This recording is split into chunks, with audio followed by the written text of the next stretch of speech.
However, hopefully I should be able to release these episodes weekly.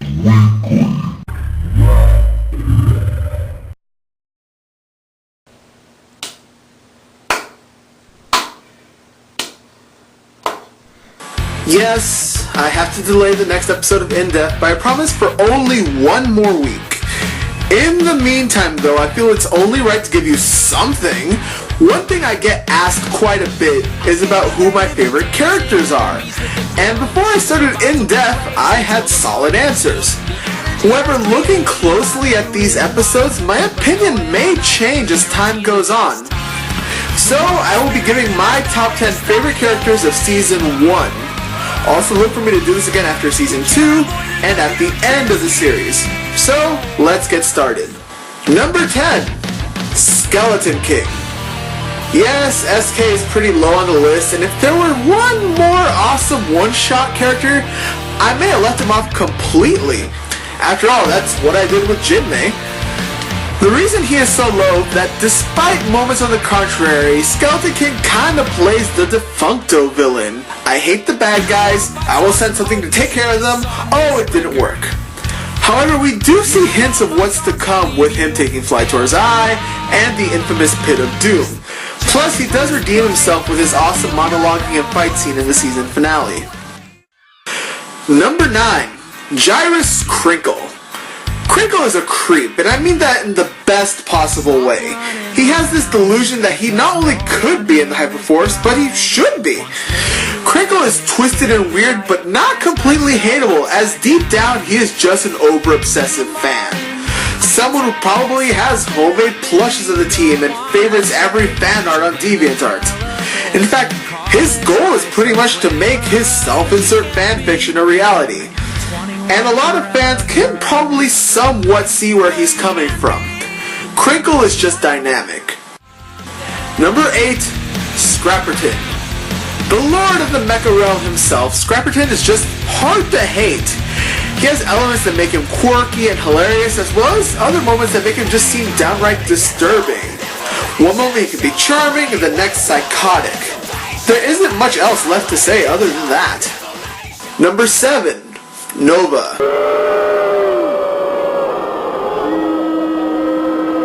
Yeah, Nova unfortunately is the lowest monkey on the tier, but remember, this is only going by Season 1, and for the most part, she's the least developed.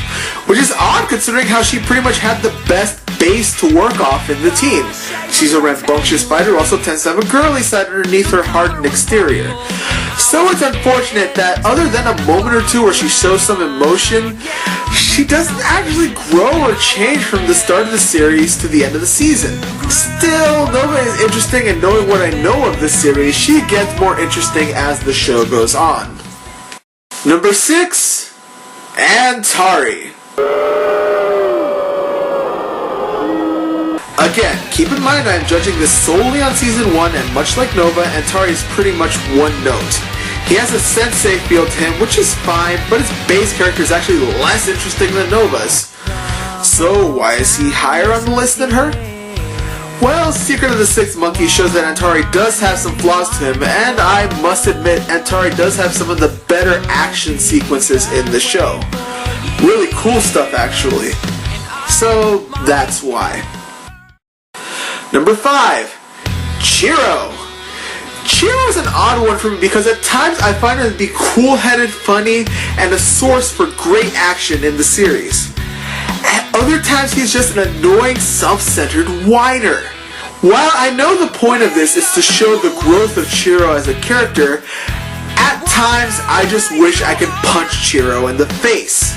But he does seem genuine when he is worried or needs to reach a goal, and shows great moments of heroism, culminating of course in the season finale. Number 4, Mandarin. Mandarin is quite an interesting character in that if things may have turned out one way or another, he would be a totally different character. His backstory of being originally in the team is interesting, and he clearly is a smart character. I love seeing him in his first appearance. I was really excited to see a new villain who did not follow Skeleton King and wanted control rather than destruction. Plus his design with the wraps and claws were unique. he would maybe be on top of my list if they built up on this. And then he becomes the Incredible Hulk. Mandarin smash! The look at the end of the season is awful, and now he's just a big henchman for Skeleton King. Still, because of his first episode alone, he is my number 4. Number 3, Gibson. Mr. Hal Gibson is just fun. He is articulate and logical, but because of his hard belief in logic, it ends up being his downfall at times. Gibson is by far the most versatile member in the group and is both useful and funny, depending on the situation he is in. But he does not let that logical science type wholly describe him, as seen in the episodes where he is with Shiro, such as the Sunriders and the season finale. Gibson is just awesome in that way. Now, doing the math, you should see my last 2 available are our Christmas-colored monkeys of Sparks and Otto, which for me is quite funny. You see, if you were to ask me before I started In Depth to rank members of the Hyperforce, Otto and Sparks would be at the bottom of my list, since to me, Otto was just the comic relief, and Sparks was kind of an a-hole. But I don't know if it's just not noticing things or if Season 1 is vastly different from the rest, but they actually have several interesting deep layers in them. But if I had to choose one over the other, Otto takes the top spot, with Sparks in second. Sparks is interesting in that until Atari's father figure fully kicks in near the end of the season, it is Sparks who takes Shiro under his wing. Not so much as a tutor or fatherly type, but more just somebody to look up to. Moments like letting Shiro enjoy his show while Sparks checks out space, or Sparks overcoming his own fear of water to try and inspire Shiro, are all admirable moments. Not to mention the friendly rivalry between himself and Gibson also shows positive attributes of his character.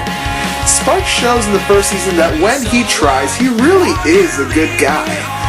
The only reason he isn't at the top is because we do see traces of that douche who cares for himself that I associate with the character, although only slightly.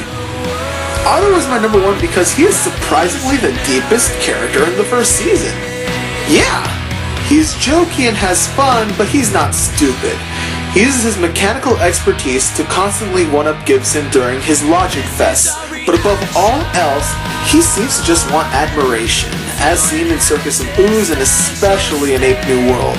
And this inner desire to pretty much want attention and to be liked might explain his outgoing, silly behavior.